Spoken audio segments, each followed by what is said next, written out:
حالیہ برسوں میں امریکہ میں منشیات سے ہونے والی ہلاکتوں میں مسلسل اضافہ ہوتا رہا ہے۔ تازہ جاری کیے جانے والے اعداد و شمار کے مطابق جون 2020 سے مئی 2021 تک اندازاً 1,04,000 افراد بیشتر فینٹنل جیسی منشیات کی اوور ڈوز کی وجہ سے ہلاک ہوئے ہیں۔ اس مسئلے پر کام کرنے والے ڈاکٹر اس تباہی اور بربادی کے شاہد ہیں جو یہ منشیات پھیلا رہی ہیں۔ ہم یہاں منشیات کی وبا میں مبتلا بہت سے مریضوں کو دیکھتے ہیں۔ بہت سے مریض نشہ آور ادویات کے لیے ڈاکٹری نسخہ چاہتے ہیں۔ ایسے مریض بھی جو نشے کی زیادہ بڑی مقدار لینے کے بعد لائے جاتے ہیں، اور یہ کیسز میرے لیے بہت ہی دل توڑنے والے ہوتے ہیں، کیونکہ کبھی کبھار یہ مریض اس لت سے نکلنا چاہتے ہیں لیکن وہ ایسا کر نہیں پاتے۔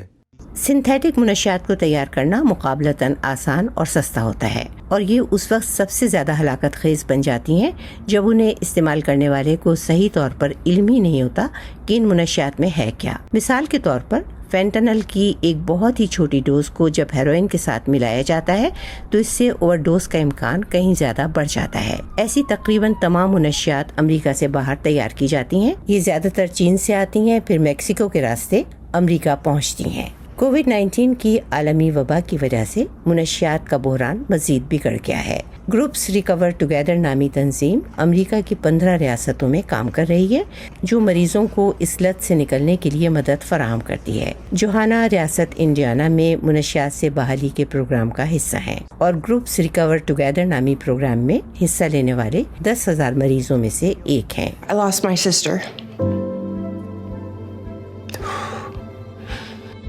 My sister had epilepsy. میری بہن مجھ سے جدا ہو گئی۔ اسے مرگی کے دورے پڑتے تھے اور اسی وجہ سے اس کی موت ہوئی۔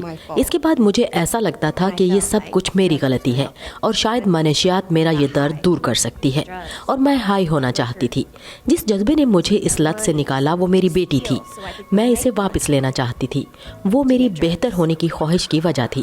ایک روز میں نے فیصلہ کر لیا کہ یہ ہو کر رہے گا، اور میں ان دروازوں سے باہر نکل آئی، اور اس عمل نے میری زندگی کو یکسر بدل دیا۔ امریکہ میں منشیات کے بدتر ہوتے ہوئے بحران کی جانب 2000 کی دہائی میں قومی توجہ مبذول ہونا شروع ہوئی تھی۔